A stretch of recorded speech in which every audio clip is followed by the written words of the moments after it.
Hello guys, welcome back. Did you miss me?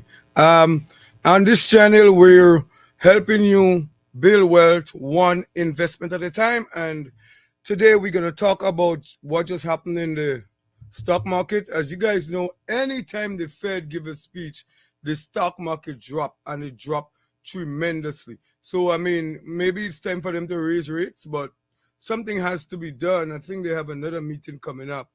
But if you could feel the pain, I know the pain you feel if you're invested and you maybe just buy Amazon, as I tell you last week, and then you look and see that everything is down. But don't give up. You have to hold the faith. You got to hold onto your stocks, because I mean Amazon is still a great stock. Tech has hit very hard. Um, it will recover. You just have to be patient. It is not the time to go in a buying frenzy, but it is the time to decide. Sorry, it's not the time to go in a selling frenzy, but it's the time to decide what you're going to buy. So now you got to look for things to buy, and as interest rate is, it's inevitable that it will go up. You could look at the banks. Wells Fargo still remain an incredible offer. Morgan Stanley still remain great. But we're talking about pain, and I am feeling the pain myself. I'm going to share some stock with you. I even think that healthcare is really good right now. So we're going to try to build our wealth, because our goal on this channel is to get you to be rich. And if you follow these guidelines I'm giving, you should become rich. It might not happen today, but eventually, you will see the money. So let me just take, some advice from Dream Kramer, as I always do. I think he's one of the greatest technicians. And if you have not joined the CNBC Investing Club, I strongly suggest that you do, because I'm only giving you clippets from those meetings. So we're going to go and we're going to play clippets from that meeting, and we'll come back and maybe we could get some good message, and I'll come back and give you my take, and we will look at some other stock as we always do. So let me go ahead and do that right now.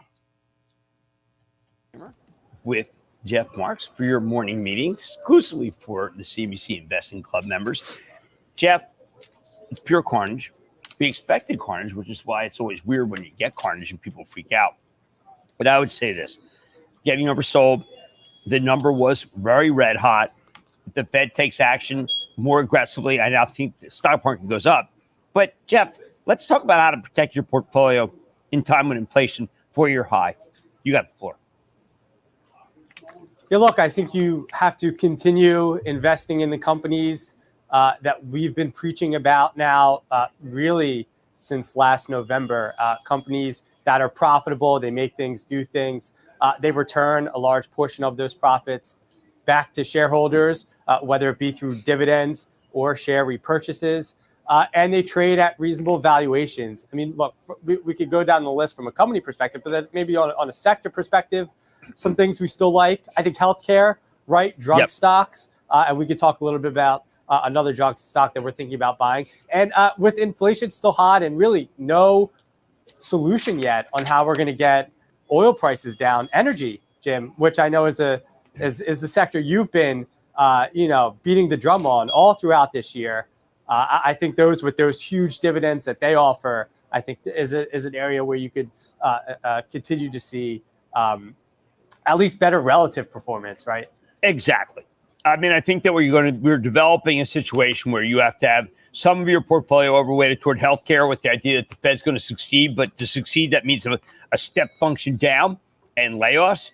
And the other part, the cause of the downturn, which at this point, because Ukraine, it's obvious that they've cut off oil supply.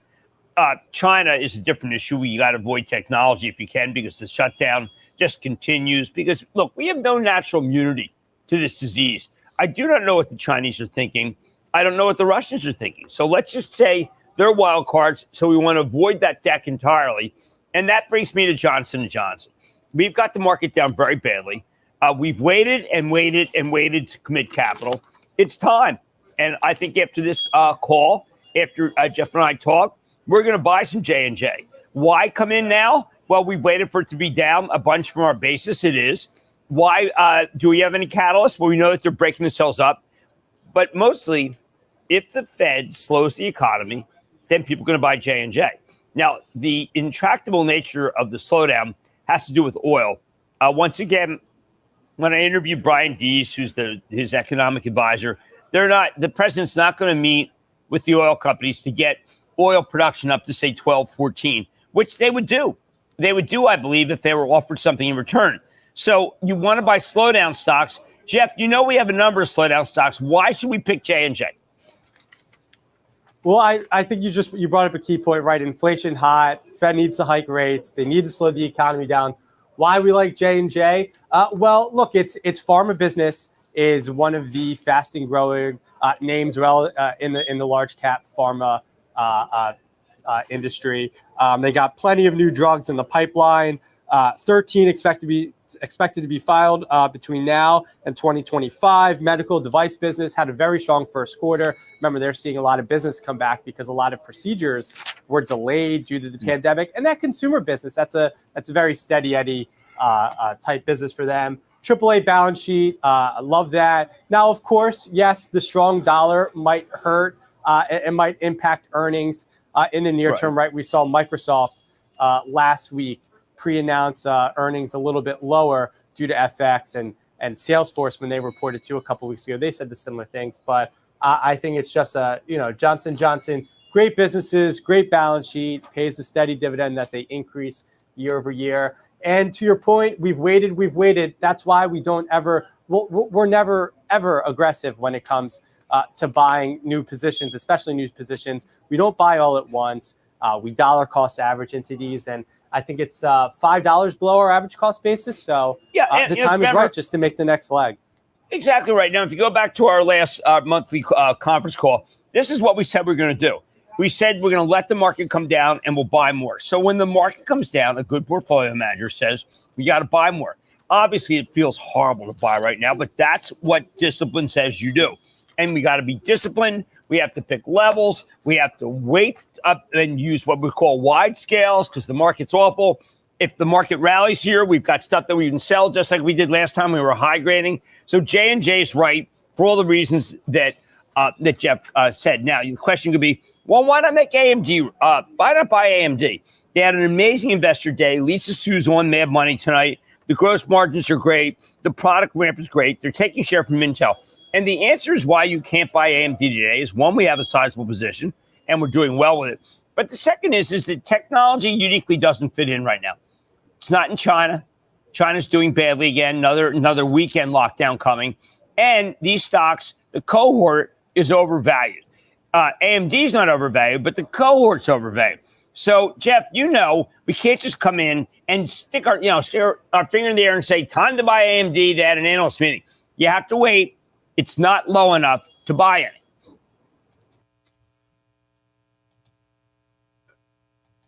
Anyway, guys, welcome back again. So we had a lot. That was a lot to digest. I hope you guys are learning, and I hope you guys are actually taking notes of what is going on. I will give you my take. I still think that we have a lot of good stocks to buy right now. I would still stay away from tech. With interest rate is going up, I still love the banks. So I will still encourage you guys to look at Morgan Stanley. I'm going to share my screen and we go talk about it with Morgan Stanley as we go ahead. I think it is a great investment. So let we do this where we can talk about Morgan Stanley, because I think Morgan Stanley has come down from the last time, and I think it might be a buying, it is a buying opportunity right now. So I think Morgan Stanley is really, really, really good. Here we go.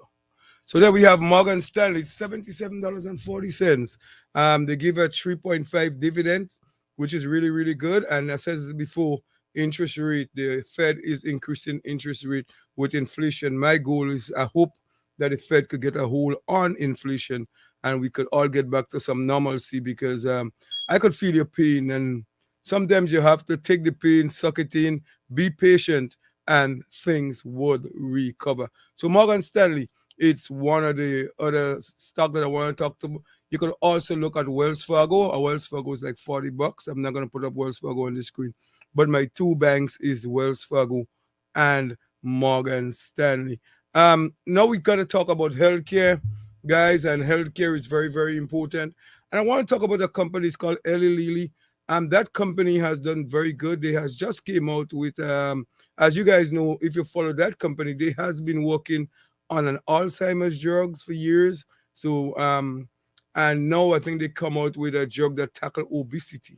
So they should be doing very, very well.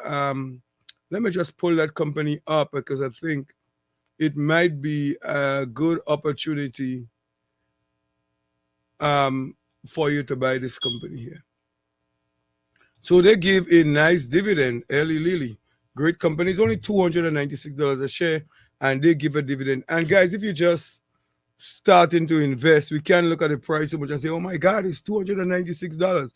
You're looking for solid companies. You're looking for value. You're not going to get a Mercedes-Benz for a Nissan price. So you want something that's going to last. You want something where you're going to be successful. Please don't look at the cheap NIM stocks for $1 to look at great companies.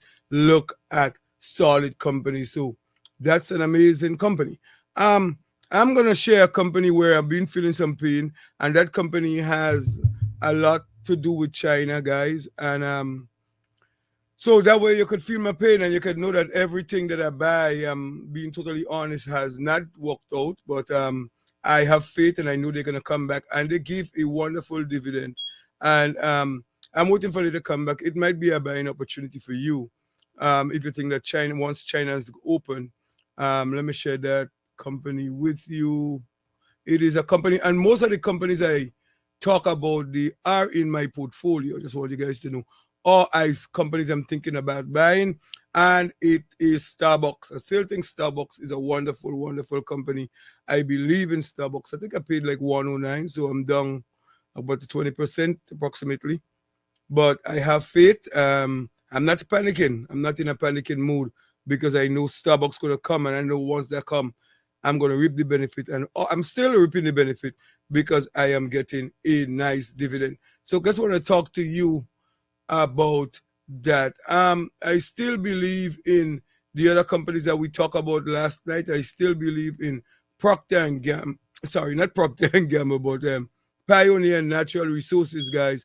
I still think you guys should be buying that stock, Pioneer Natural Resources, buying the oil stock. I definitely would be buying some more of those stocks. So, guys, what I'm going to do is, I think you hear a lot from me. I'm going to go back to Jim Cramer in a minute and kind of give you guys some,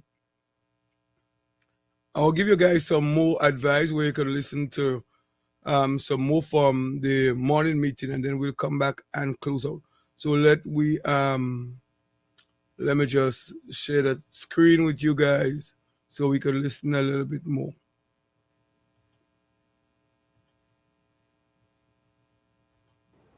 Yeah, I think patience. That's the right frame there. But it does sound like a very bullish analyst day. I'm excited to hear more from CEO Dr. Lisa Su on Mad Money tonight. That's going to be a great interview.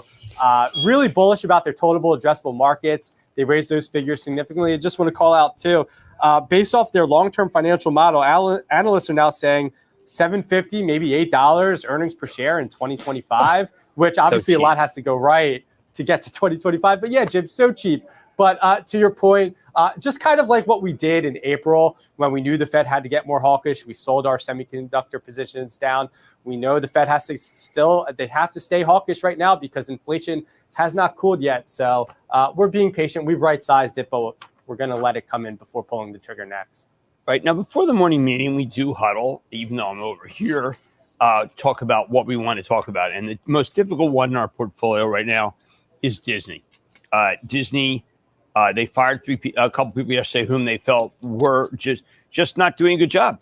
And suddenly the stock goes down 3. So it means almost it's like people are saying they fired the wrong people. I don't know. When I did my digging, I think they fired the right people, but it doesn't matter. Everything Disney does right now is considered to be wrong, which brings me to the India Premier rights that are this weekend, Jeff, because as you've been saying to me, it's looking like a lose-lose proposition. It certainly feels that way, right? I think that's how investors definitely have been bracing for this moment, right? If they do win the rights, people are just going to say they overpaid for them, right? We saw today Amazon dropped out. Maybe that's Amazon being a little bit more financially disciplined because they don't have the earnings right now. But on the other hand, if they don't get the rights, then people are going to say the 2024 subscriber projections are too high and they need to come down. Even though I'd come back and say, too, is that those Disney Hotstar customers are low ARPU, average revenue per user, subscribers to begin with. So, look, I think Disney's so hated right now. It does kind of feel like a lose-lose situation. But I'm remaining optimistic. I'm also looking at this event perhaps as a clearing of an overhang that has weighed on investors' minds because they have been bracing for this lose-lose. But I think, look, Disney, yeah, go ahead. Perfect way to look at it. Perfect. It's the most undervalued stock in our portfolio. No one wants to touch it. It's completely radioactive. It's radioactive because people think that JPEG's terrible. I don't think it's terrible. I think the franchise is worth a great deal. But yes, there could be a catalyst. It could be a reduction of overhang. I'm looking at it as a win-win. But that said, we have a hated stock where there are huge sellers every day whom I think don't understand the situation and are making a terrible mistake selling here. And yet we're waiting for another level. Again, we bought some stock not that much higher. You can't just come in and buy more because it feels right. That means nothing. Discipline. It's too early to buy any more Disney. We have to watch, we have to wait, and we have to see because we recognize, Jeff, the sentiment being so horrible. Anyway, guys, thank you, guys. Welcome back. So my question is, what do you guys think about Disney? Is it a company you will buy? Because if you don't have any, I would recommend you buy it now. And but I wouldn't say to spend all your money in it. So what I teach guys is to buy some. You wait a little bit, and when things get better, then you could buy more. But Disney, guys, it's a great company. Walt Disney, you can't go wrong. And you also get in Disney Plus. You get in the cruise and you get in the park. So great company. But just before I go, I think we should talk a little bit more about oil. And I want you guys to get into the oil more. So let me talk about this company again, because it's a company that I bought some more and I'm looking to buy more once it drop again, because it has dropped. Let me just go back here. And it is Pioneer Natural Resources, guys. It's like 270 now, so I think it gives up all the gain it had made in the last couple of days because the market is down, oil is down. So I said before, even if it goes down, you don't have to worry because you get a nice dividend on that stock. So Pioneer Natural Resources, you cannot go wrong with that company. Anyway, guys, thank you for joining me on my live. You could join me tomorrow night. I might be doing another one tomorrow night. And I will be talking about real estate.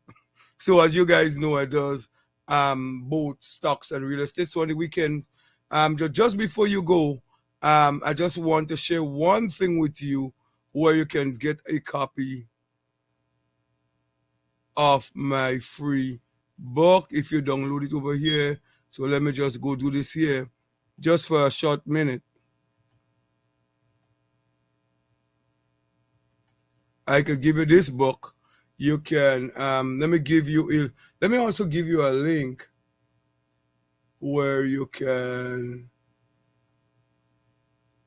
download it right here.